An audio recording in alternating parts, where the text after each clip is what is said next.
รมะภาคปฏิบัติรู้เพื่อไม่ให้รู้แล้วก็ละสิ่งที่รู้ไม่ยึดติดสิ่งที่รู้และอยู่เหนือรู้นะท่านทั้งหลายชีวิตของเราที่ประสบกับความทุกข์เพราะเราเข้าไปยึดติดในสิ่งที่เรารู้สิ่งที่เรารู้ล้วนเป็นเหตุให้เกิดความทุกข์ทั้งสิ้นตาไปยึดติดในรูปเราก็เป็นทุกข์หูไปยึดติดในเสียงเราก็เป็นทุกข์จมูกไปยึดติดในกลิ่นก็เป็นทุกข์ลิ้นไปยึดติดในรสชาติอาหารต่างๆก็เป็นทุกข์เราไปยึดติดในกายก็เป็นทุกข์เราไปยึดติด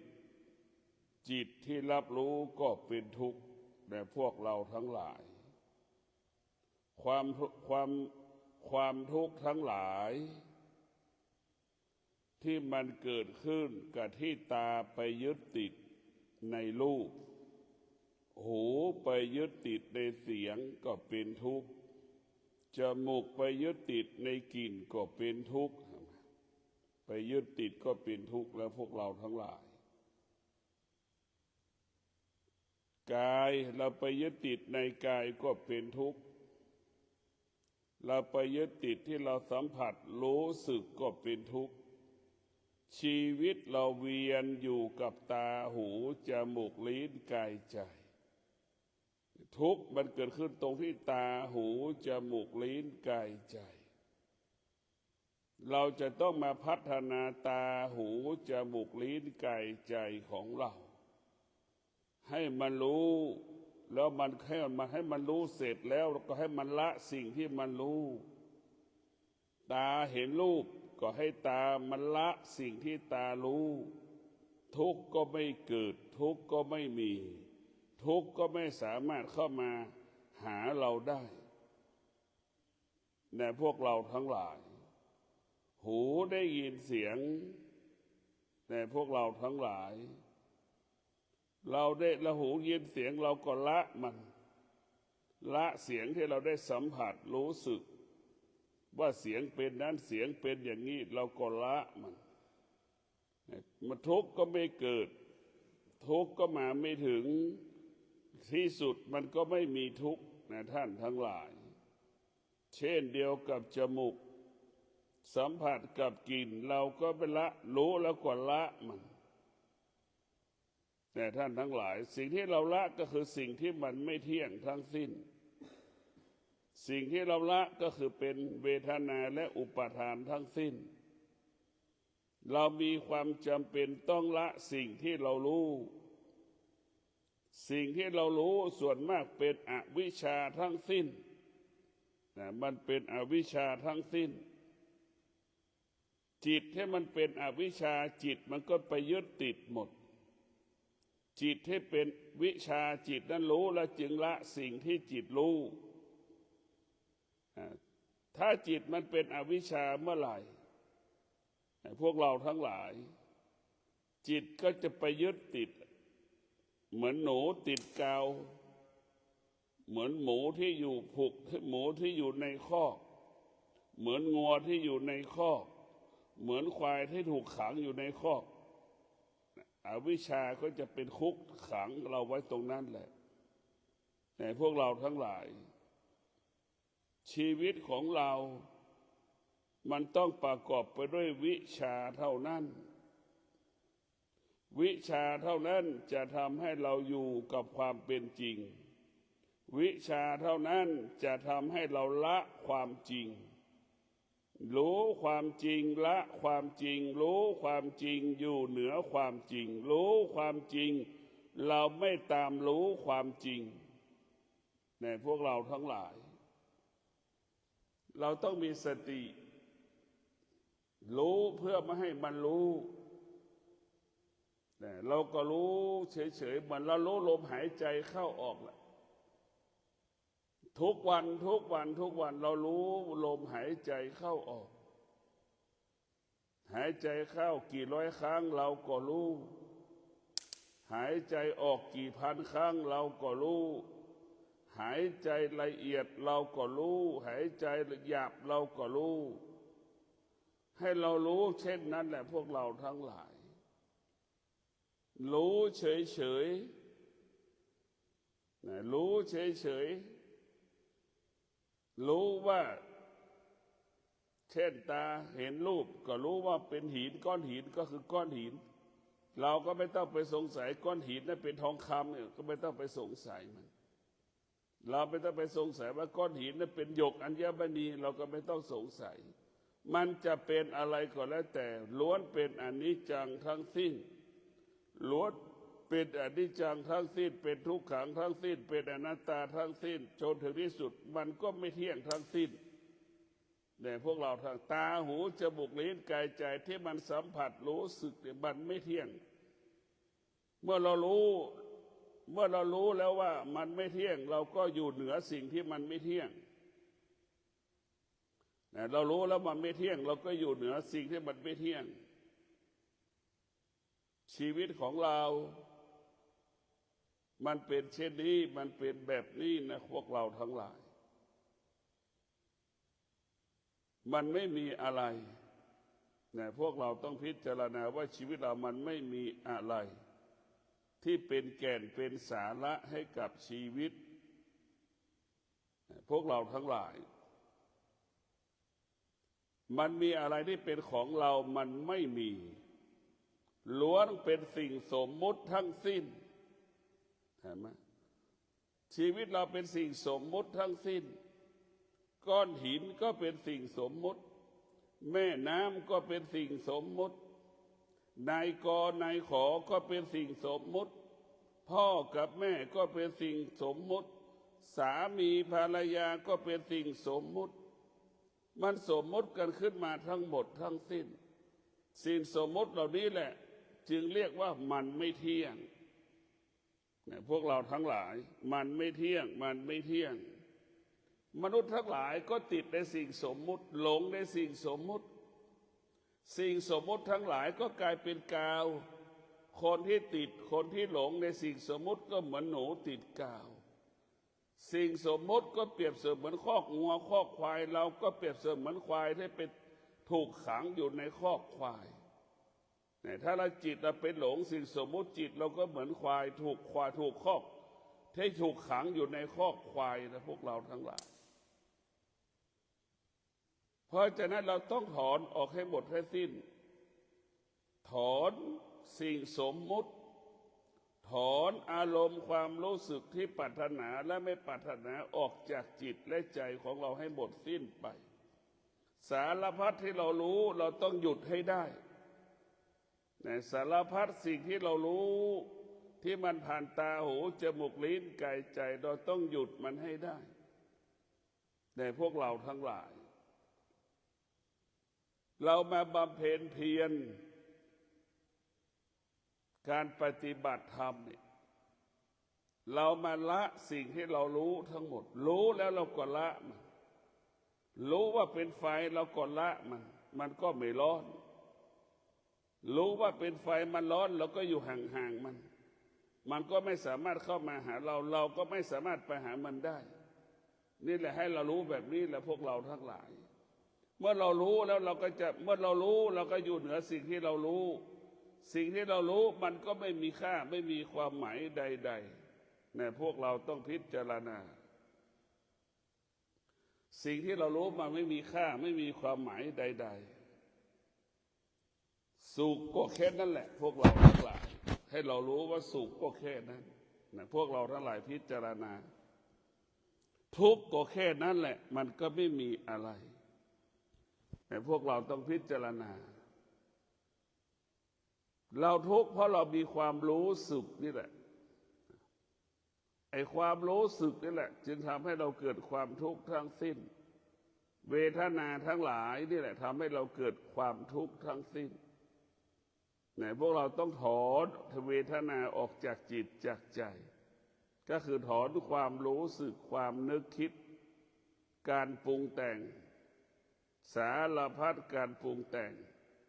หลงกายตนเองหลงกายคนอื่น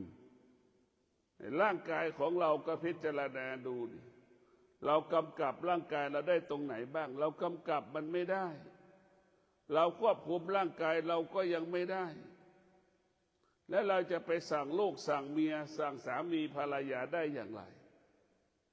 ก็จะบอกแล้วว่าพ่อแม่ลูกสามีภรรยาลูกเป็นสิ่งที่ควบคุมไม่ได้มันไม่มีอะไรที่เราควบคุมมันได้ที่เกิดมาชาตินี้เราควบคุมมันได้ไหมเราสั่งมันได้ไหมไม่ให้แก่ไม่ให้เจ็บไม่ให้ตายมันก็สั่งไม่ได้สิ่งเหล่านี้มันไม่เที่ยงพวกเราทั้งหลายให้เราเข้าใจว่ามันไม่เที่ยงสิ่งที่มันไม่เที่ยงนั่นแหละมันจึงทำให้เราเกิดความทุกข์เพราะเราเข้าไปยึดติดในสิ่งที่มันไม่เที่ยงเพราะเราเข้าไปยึดติดสิ่งที่มันเป็นเวทนาและอุปาทานเราเข้าไปยึดติดในสิ่งที่มันเป็นของที่ไม่เที่ยงทั้งหมดทั้งสิ้นแต่พวกเราต้องพิจารณาเราต้องถอนให้หมดเราชีวิตของเรานี่เราสะสมสั่งสมเห็นไหมสมองของเรานี่ถ้ามันเป็นถังขยะเนี่ยมันเป็นถังขยะกี่ร้อยใบพันใบนึกดูนี่ถ้าความคิดของเราเป็นขยะเนี่ยสมองเราเป็นถังขยะนึกดูนี่ความคิดเราจะใส่ขยะกี่ร้อยถังพันถังมันถึงจะหมดสิ้นมันไม่หมดสิ้นไปเลยพวกเราทั้งหลายมันจะไม่หมดสิ้นไปคิดเลื่อยเปื่อยสารพัดคิดแล้วก็สารพัดทุกข์คิดแล้วก็เกิดอาการรู้สึกไม่พอใจในพวกเราทั้งหลายเมื่อเราเป็นผู้ไม่รู้นี่พวกเราทั้งหลายเลี้ยงตัวเองก็ไม่ได้เลี้ยงสามีก็ไม่ได้เลี้ยงภรรยาก็ไม่ได้เลี้ยงลูกก็ยังไม่ได้เลยนะเมื่อเราเป็นผู้ไม่รู้นี่ไปขอเขาตลอดเวลาไปยืมเขาตลอดเวลาเนี่ยนี่แหละคือของผู้ไม่รู้เมื่อผู้ไม่รู้จิตเราเป็นผู้ไม่รู้แล้วนี่มันจะเกิดคำว่าทุกข์ทรมานลำบากทำอะไรก็ไม่ได้ทำอะไรก็ไม่สำเร็จเพราะเราเป็นจิตของเราเป็นผู้ไม่รู้มันเป็นผู้ไม่รู้เมื่อจิตเราเป็นผู้ไม่รู้เนี่ยจิตมันก็วกไปวนมาอยู่กับสุขอยู่กับทุกข์อยู่กับร้อนอยู่กับหนาวอยู่กับฝนมันตกก็มีเหตุมีผลอ้างว่าฝนมันไม่ตกอีกอ้างว่าฝนมันตกมากอีกมันมีสารพัดนะพวกเราทั้งหลายในจิตที่มันเป็นผู้ไม่รู้มันจึงมีเหตุมีผลมีข้ออ้างมีข้อแก้ตัวทั้งสิ้นเราต้องมีเวลาพิจารณาชีวิตเราต้องพิจารณามีเวลาพิจารณาความคิดถ้าเรามีเวลาพิจารณาความคิดพวกเราทั้งหลายเราก็จะได้แก้ไขสิ่งที่เรารู้เกิดจากความคิดความคิดเป็นสิ่งที่ไม่รู้อีกมันจึงออกโปรโมชั่นให้เรามาเรื่อยๆมาออกโปรโมชั่นให้เราเหมือนสินค้านะออกใหม่มาเรื่อยๆนี่แหละพวกเราทั้งหลายเราก็ไปหลงเราก็ไปติดในสิ่งต่างๆที่เขาบัญญัติขึ้นไปติดในรูปแบบเสื้อผ้าที่เขาผลิตขึ้นเนี่ยพวกเราทั้งหลายเราจะทำอย่างไรล่ะจะพัฒนาตนเองเราจะต้องมีหลักเรียกว่าหลักธรรมที่จะพัฒนาชีวิตของเราหลักธรรมนั้นก็ได้แก่สติเรียกว่าหนึ่งมีสติสองเราต้องมีสัจจะสามเราต้องมีวิริยะภาคเพียรสี่เราต้องมีความอดทนใช้ย่อๆก็ใช้คำว่าสติสัจจะวิริยะขันติเป็นหลักการ แก้ปัญหาเป็นหลักของการพัฒนาในพวกเราทั้งหลายเป็นหลักการพัฒนาเราจะต้องให้จิตเราเป็นจิตของผู้รู้ให้จิตเราเป็นจิตของผู้รู้เราจะต้องใช้สติสัจจะวิริยะขันติให้มันรู้ว่าไฟมันร้อนอย่างนี้เราก็ทิ้งมันไป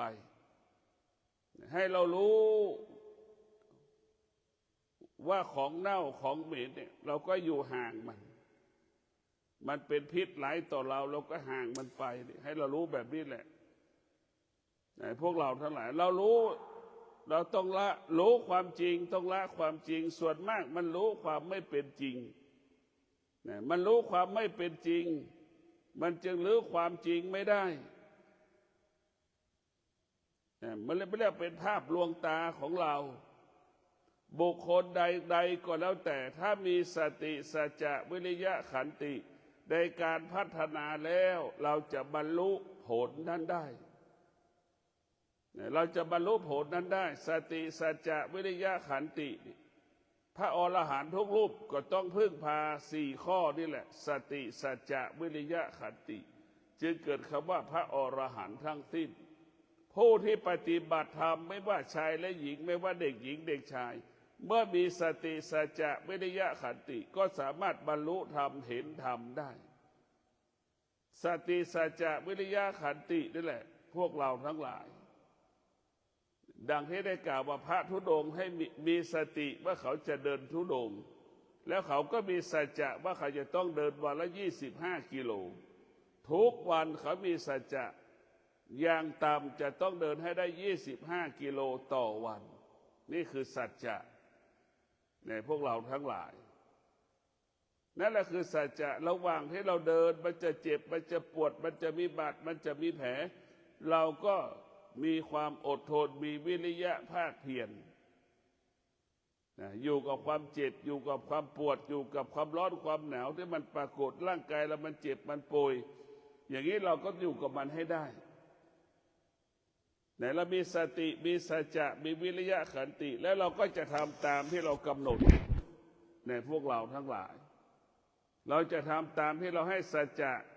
เราจะทำตามที่เราให้สัจจะไว้ทุกๆประการวันหนึ่ง25 กิโลเราจะต้องเดินได้25 กิโลในพวกเราทั้งหลายมันมี800 กิโลอย่างนี้เราจะต้องเดินให้ถึงแต่ใช้เวลากี่เดือนถึงจะเดินครบ800 กิโล700 กิโล500 กิโลแบบนี้นะพวกเราต้องมีสติพิจารณาชีวิตของเรามันไม่มีอะไรที่เราจะต้องไปยึดติดมันไม่มีอะไรวิเศษหรอกพวกเราทั้งหลายถ้ามันจะวิเศษเมื่อร่างกายของเราเอาธรรมมาเป็นบ้านและเราก็อาศัยบ้านที่มีธรรมะนะและมันจะวิเศษตรงนี้แหละทุกวันนี้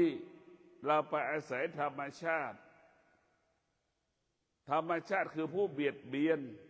ธรรมชาติก็คือมันเป็นสิ่งที่ไม่เที่ยงคำว่าธรรมชาติเป็นสิ่งที่ไม่เที่ยงทั้งสิ้น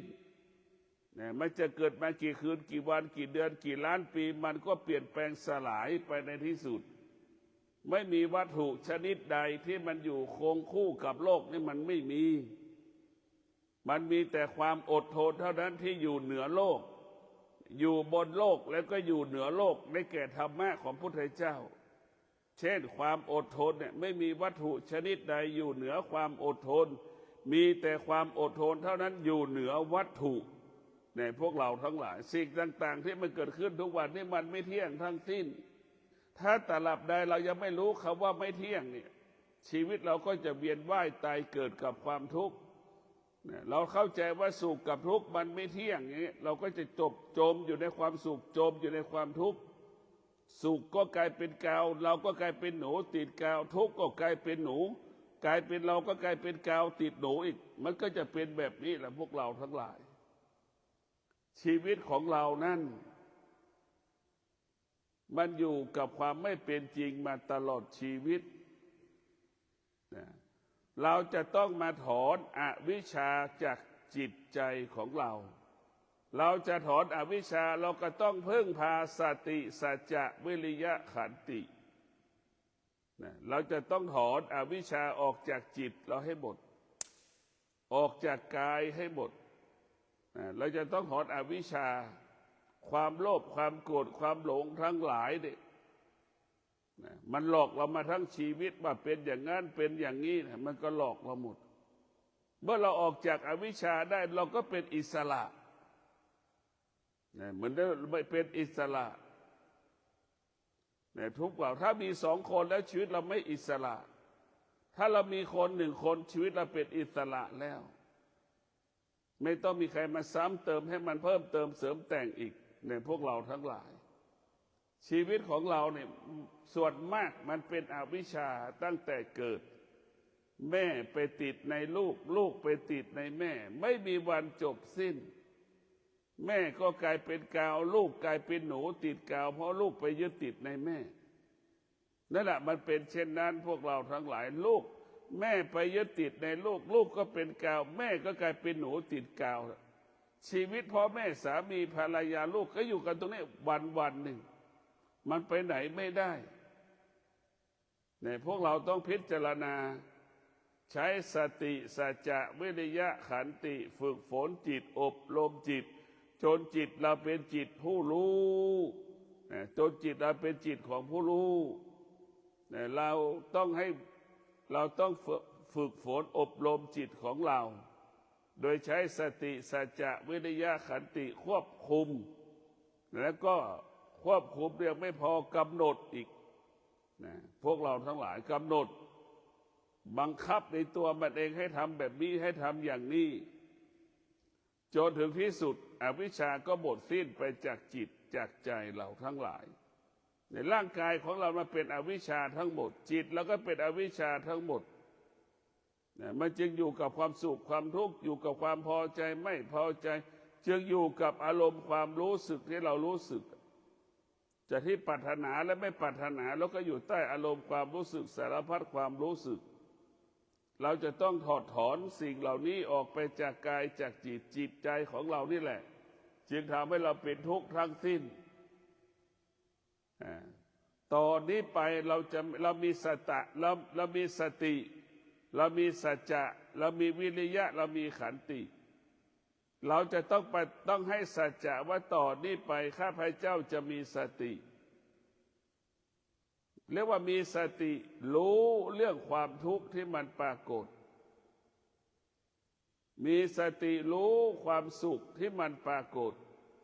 มีสติรู้กับสิ่งที่พอใจกับสิ่งที่ไม่พอใจนี่เรามีสติรู้กับมัน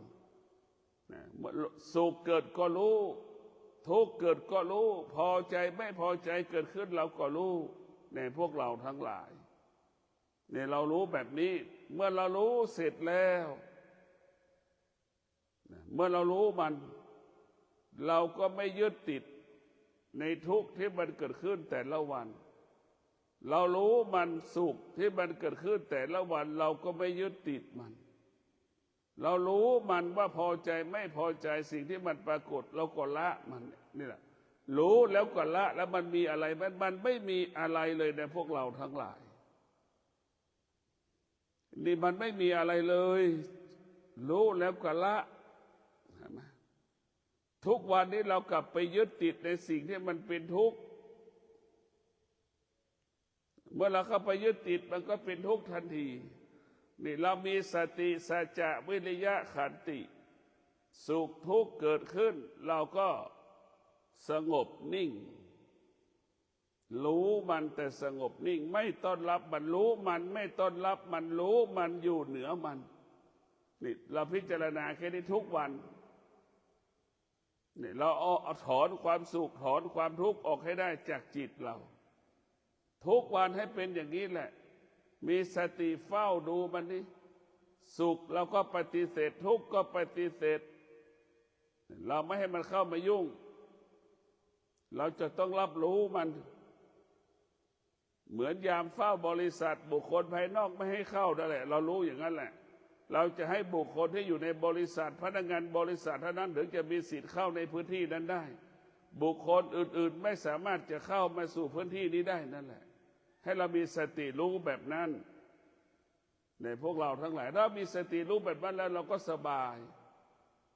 เราก็สบายมันไม่มีอะไรทั้งสิ้นชีวิตเรามันไม่มีอะไรมันไม่มีอะไร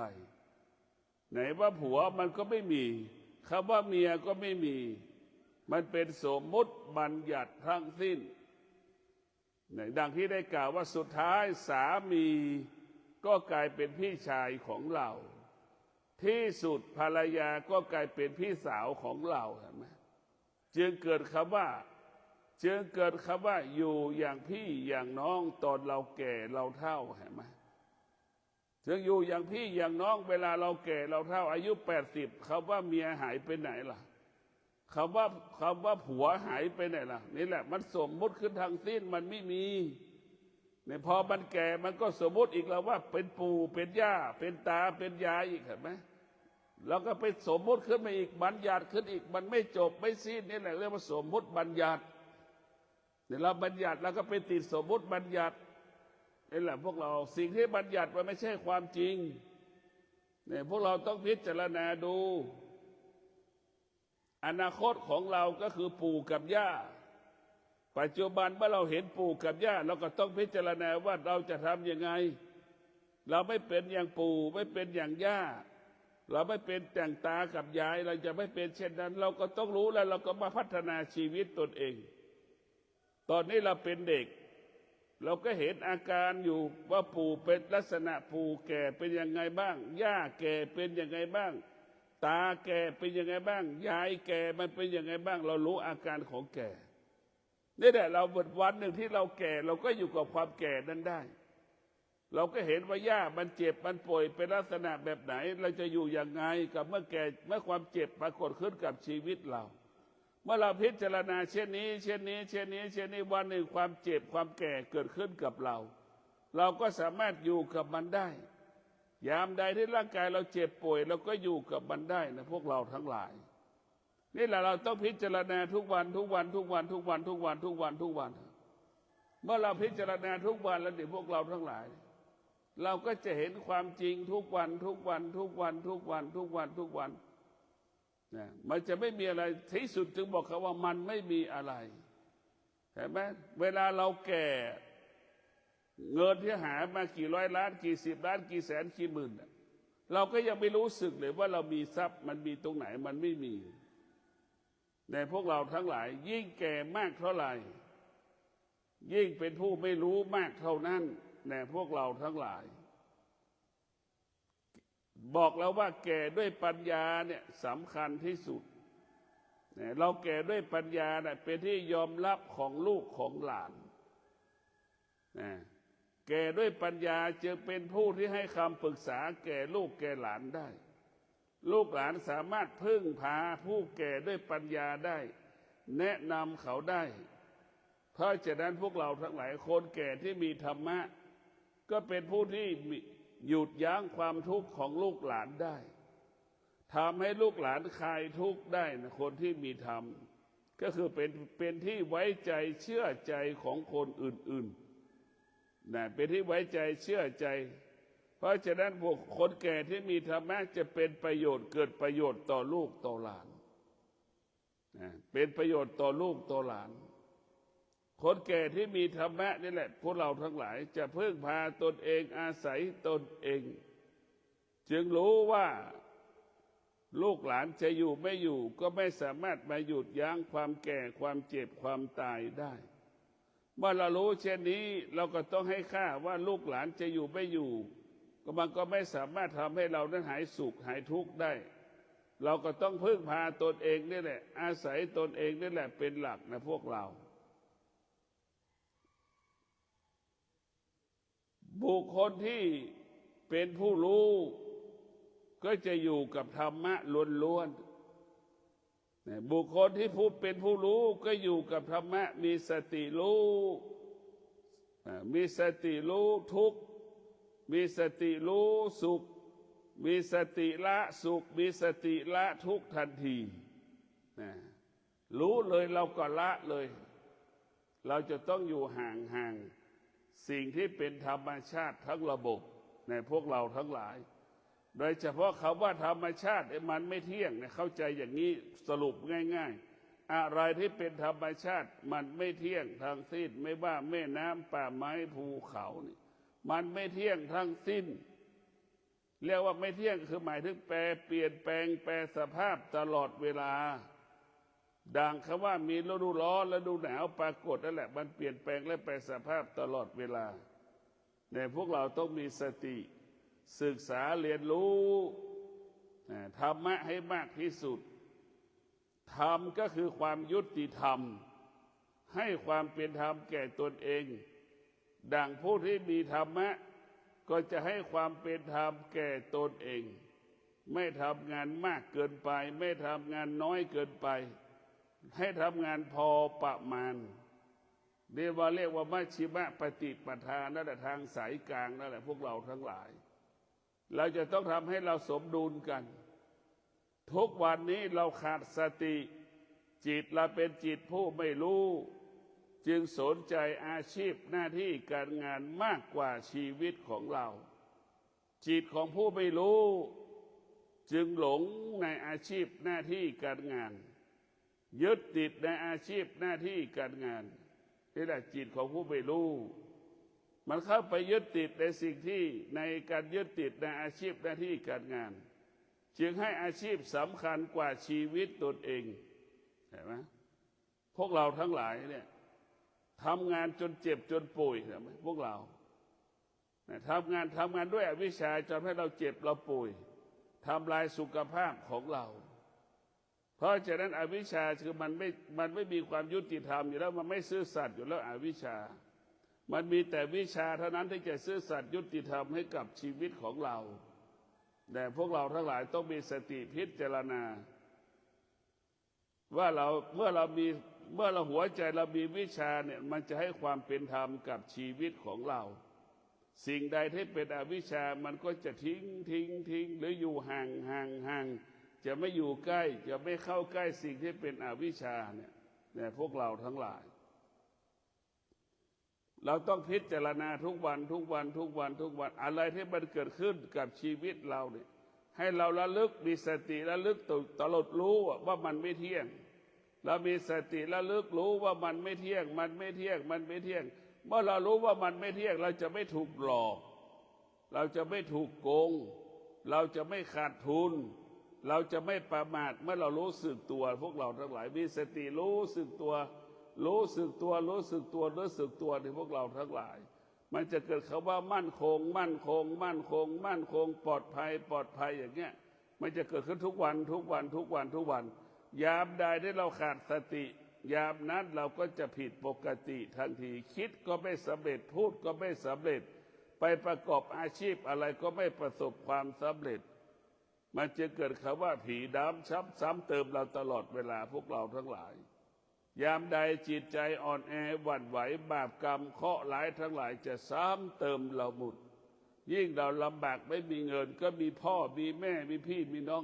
ต้องมาขอยืมเงินเราแก้ปัญหาให้กับชีวิตของเขาอย่างนี้นี่แหละมันจะมาซ้ำเติมเราหมดสิ่งที่เราจะต้องให้ก็คือให้บุคคลที่สำคัญแล้วเราไม่มีให้เป็นทุกข์มากกว่าเก่านี่แหละพวกเราทั้งหลายเราจะเป็นต้องพิจารณาอยู่กับความเป็นจริงให้ได้ดังคำว่ารู้ความจริงละความจริงรู้ความจริงอยู่เหนือความจริงรู้ความจริงเราไม่ยึดติดในความจริงแต่ท้ายสุดเราก็ไม่ตามรู้สิ่งที่เรารู้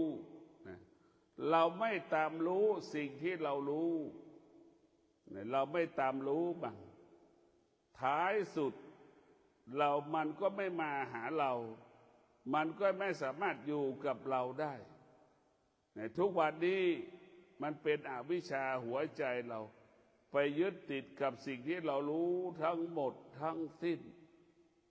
ไปยึดติดสิ่งที่เราไม่รู้ทั้งหมดทั้งสิ้นเอาสิ่งที่ไม่รู้ทั้งหมดทั้งสิ้นไว้ที่กายที่จิตมันจึงเป็นภาระของเราทุกวันนี้ทุกข์ก็เป็นภาระทุกข์ก็เป็นปัญหาสุขก็เป็นภาระ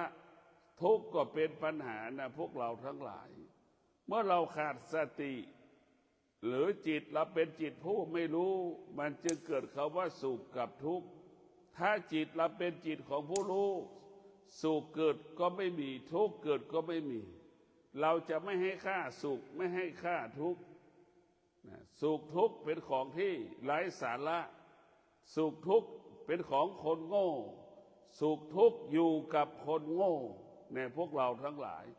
ผู้ที่ชาญฉลาดจะอยู่กับความสงบผู้ที่ชาญฉลาดก็สงบนิ่งรู้สงบรู้ด้วยวิชาปัญญานี่เรียกว่าผู้ชาญฉลาดสงบรู้ด้วยวิชาปัญญาเนี่ยพวกเราต้องพิจารณาเนี่ยพวกเราทั้งหลายเรามีสติอยู่ห่างๆกับสิ่งที่เป็นธรรมชาตินอกกายได้อยู่ในกายของเราในร่างกายของเราเป็นธรรมชาตินะมันแก่มันเจ็บมันป่วย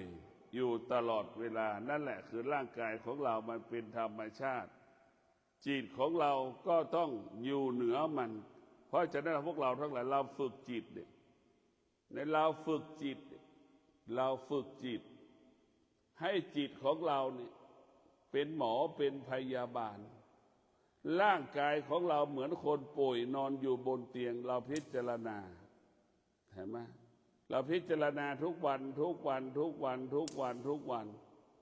คำว่าความแก่ความเจ็บความตายไม่มีค่าดังคำว่าความแก่ความเจ็บความตายไม่มีค่าสำหรับหมอพยาบาลวันหนึ่งหมอพยาบาลสัมผัสคำว่าเกิดแก่เจ็บตายกี่รายใครจะเกิดใครจะแก่ใครจะเจ็บใครจะตายไม่มีค่าไม่มีความหมายสำหรับหมอพยาบาลหมอพยาบาลก็สักแต่ว่ารู้ว่ามีคนตายคนป่วยตาย1 คนก็รู้คนป่วยตาย2 คนเราก็รู้แต่ละ1 วัน1 วันน่ะรู้แค่นั้นเฉยๆในเราฝึกจิตของเราให้เราเป็นจิตหมอพยาบาลสัมผัสกับคนเกิดคนแก่คนตายทุกวันจนไม่มีค่าไม่มีความหมายจนถึงที่สุดก็รู้ว่ามันเกิดขึ้นเป็นปกติหมายถึงเกิดเป็นปกติแก่เป็นปกติเจ็บเป็นปกติตายเป็นปกติของมันให้เราเข้าใจเช่นนี้แบบนี้ถ้าเราเข้าใจมันแล้วเราก็อยู่กับมันได้ในพวกเราทั้งหลายเราเข้าใจมันเราก็อยู่กับมันชีวิตเราเนี่ยมันไม่มีอะไรเลยมันเวียนอยู่กับร่างกายของเรานี่แหละวันหนึ่งแหละร่างกายของเราเนี่ยก็เปรียบเสมือนคอกงัวจิตเราก็เหมือนงัวอยู่ในคอกมันไม่มีใครที่จะเอางัวออกจากคอกนั้นได้นะพวกเราทั้งหลายเนี่ยเราจะจำเป็นต้องออกจากคอกเมื่อเรามีหัวใจเรามีวิชาเมื่อหัวใจเรามีวิชาเราสามารถออกจากคอกนั้นได้คือการหลุดพ้นแล้วเมื่อเรามีวิชาหัวจิตหัวใจเราก็หลุดพ้นจากความทุกข์ทั้งสิ้นหลุดพ้นจากสิ่งที่เรารู้ทั้งระบบทั้งตาหูจมูกลิ้นกายใจเพราะท่านทั้งหลายเมื่อจิตเราเป็นจิตของผู้รู้ชีวิตเรานี่ก็อุดมสมบูรณ์ไปด้วยธรรมหรือชีวิตเราอุดมสมบูรณ์ไปด้วยศีลสมาธิปัญญาแต่พวกเราทั้งหลายชีวิตเราอุดมสมบูรณ์ด้วยศีลสมาธิปัญญาชีวิตเรานั้นก็สงบตลอดเวลาแต่ก็ขอให้ท่านทั้งหลายได้โปรดพิจารณาชีวิตของเราเนี่ยมันไม่มีอะไรเป็นแก่นเป็นสาระชีวิตของเราเป็นสิ่งสมมุติทั้งสิ้นเมื่อเรารู้ว่าชีวิตเป็นสิ่งสมมุติเราก็อยู่เหนือสิ่งสมมุติก็คือไปอยู่กับวิมุตติชีวิตเราไม่สงบแต่สิ่งสมมุติมันเป็นสิ่งมันไม่สงบอยู่แล้วมันวุ่นวายอยู่แล้วนั่นคือสิ่งสมมุติส่วนวิมุตติไม่มีใครสมมุติวิมุตตินั่นคือความสงบและเย็นสบายกายก็เบาใจก็เบากายก็เบาใจก็เบาจนถึงที่เขาว่าเบาเหล่านี้กลายเป็นแก้วแล้วกลายเป็นน้ำแข็งแล้วนั่นแหละคือพวกเราทั้งหลายก็ขอความสุขสวัสดีจงเกิดแก่ท่านทั้งหลายมีสติรู้ความจริงละความจริงมีสติรู้ความจริงให้อยู่เหนือความจริงมีสติรู้ความจริงเราไม่ตามรู้ความจริง ขอให้ท่านทั้งหลาย มีสติรู้เท่านั้นไม่ยึดติดสิ่งที่เรารู้ สิ่งที่เรารู้มันไม่เที่ยง สิ่งที่เรารู้มันไม่เที่ยงขอเจริญพร